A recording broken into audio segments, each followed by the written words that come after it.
Hello everyone, I'm Bruffy1322. and this video is going to show the fastest fully upgraded vehicles from the GTA Online Tuners DLC in terms of top speed. As always, the position counter is in the top left with the actual top speed the vehicle achieved in the top right, and since there are cars from a number of classes here, the positions within their own classes are also listed in the top left.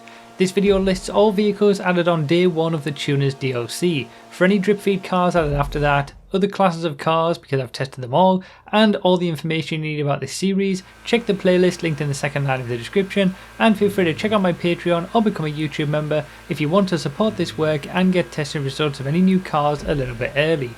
So we'll skip over the Warrener because it's not really that interesting and it's pretty slow, to straight with 9th place with the Dominator. And this is where the balance comes in at the top of the muscle cars class. It's more than 10 miles per hour slower than the Pisswasser Dominator, and it's kind of a middle ground between the Pisswasser Dominator and the Dominator GTX. Obviously it gets most of its lap time from the grip that it has over and above anything else, and it is slower than all the other 4 top muscle cars in terms of top speed, so that will be a little bit of a balance there in terms of it's not going to be the best muscle car to use on every single track. We had the Remus there, but meh. It's got the same top speed as the Dominator. It's probably the most forgettable car for me personally out of this DLC so far. And then we got the Tailgater S in 7th place, which is actually 2nd place for sedans with that 115.8 miles per hour. It's about 3 miles per hour faster than the next best, but it's almost 10 miles per hour slower than the Shafter V12. So again, that's where that balance comes in at the top of the sedans class now. The Tailgater has all the grip. The Shafter V12 has the top speed. Most of the time the Shafter V12 is going to be the one to use, but you know, the Tailgater is right up there at the top of sedans when it comes to lap time at least. 6th place for the Euros, couldn't quite make it into the top 5 with 116.5 mile per hour top speed, which is basically the same top speed as the Sultan Classic, but not as good around a track. And then the ZR380 does make it into the top 5 for top speed with the same top speed as the 8F Drafter, but again much worse around the track in terms of lap time, as we saw from the lap time testing video yesterday. So 117.5 miles per hour isn't too bad of a top speed. All of these sports cars that we're seeing here, it's pretty bog standard top speed that we're seeing, and we see from a lot of sport class cars. The RT3000 here in 4th place, so both the RT3000 and the ZR350s faring better for top speed than they did for lap time. 119.3, again, it's a bog standard top speed for sports cars. There's a lot of sports cars with a top speed that's 119 point something. And keep in mind that all of these top speeds are the cars in their normal default grip levels and lowering stancing positions. I will be talking about that later on, so don't click off this video early before you see the second half of it. Futo GTX does a lot better for top speed than it did for lap time, at least in terms of position. 3rd place, 30th in the sports class with 119.8 mile per hour top speed. That is only half a mile per hour quicker than the regular Futo, but obviously the same is true with the Futo GTX as the regular Futo. It still can't turn around the corners even if it does have a decent top speed. Now in 2nd place we've got the Calico GTF. Interesting, this one surprised me. 121.3 miles per hour for its top speed is a very good top speed. It's good enough for the top 20 in the sports class, but it's not good enough to be the number 1 fastest car in terms of top speed for the Tuners DLC. And this surprised me, but I think what we saw in the lap time testing video was more the acceleration of this car and the fact that it really likes kerb boosting, and it gets a big boost from that, because ultimately the number 1 for top speed is the Jester RR. It's got a very, very strong top speed of 125 miles per hour. Good enough for the top 10 for the sports class in 8th place there.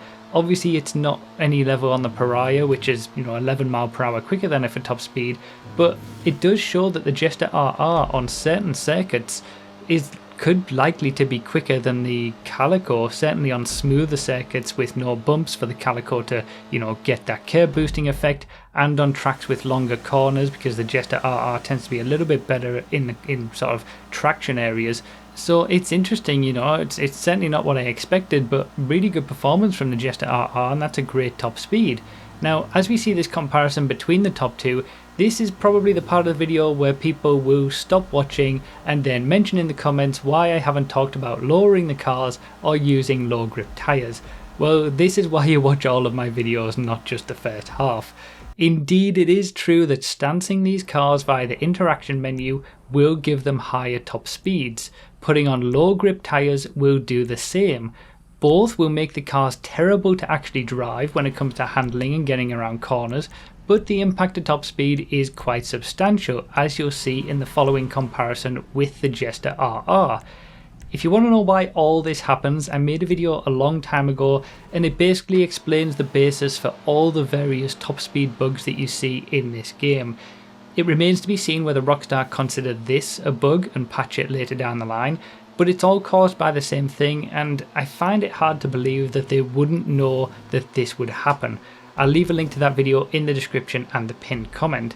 Now, stance settings save until you switch them back again, but low grip tyres only stay on until you turn your game off. That might just be a bug that will be fixed, and they do stick for new sessions and races, but every time you restart your game you need to reapply low grip tyres if you want them on. When applying low grip tyres and stancing the car, the Calico actually beats the Jester RR for top speed, as we can see here. But what speeds do these cars actually achieve in these setups? Well, after testing and running some numbers, it's a scarcely believable figure for the Calico of over 150 miles per hour. That's a few miles per hour quicker than the Vigilante with its boost over a longer distance. As an FYI, the Jester RR gets to around 140 miles per hour with this setup, and for completeness, the top speed of the Calico with regular tyres and stanced is around 133 miles per hour, and with low grip tyres and normal height is around 140 miles per hour. Low grip tyres have the biggest impact to top speed, but neither of them on their own are as powerful as both of them together.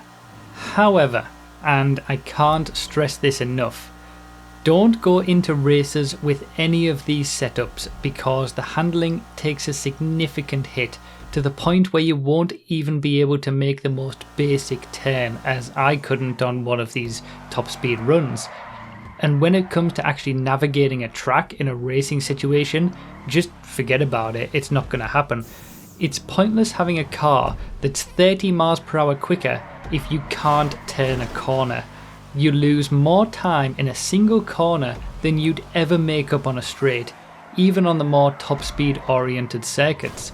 As you can see from the example that's in the video, a Calico GTF in this setup gets lap times that are on par with some of the vans in this game. That's how slow it becomes around a lap.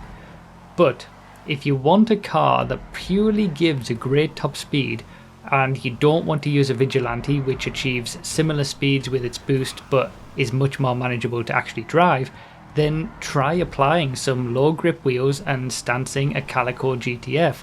As long as you can keep it going straight long enough, it will give you some crazy top speeds. Over 150 miles per hour, perfectly legitimately, is kind of crazy when you consider the quickest car in the game under regular circumstances is the Pariah at 136 miles per hour. In a race, a Calico GTF isn't going to beat a Pariah as long as there's even one turn, but yeah, you can't say no to 150 miles per hour for a top speed. Now, two things to mention before I wrap up the video is that the lap time version of this video was released yesterday. If you're watching this after the fact, I'll put the link in the pinned comment in the description so you can see how these cars perform in a racing situation in terms of traction, braking, all that kind of stuff. Braking gets really bad, by the way, when you stance and put low grip tyres onto a car. But yeah, the lap time video we had yesterday, this is the top speed video, and then both of them together should give you basically all the information that you need for choosing what cars to use in any situation that you want.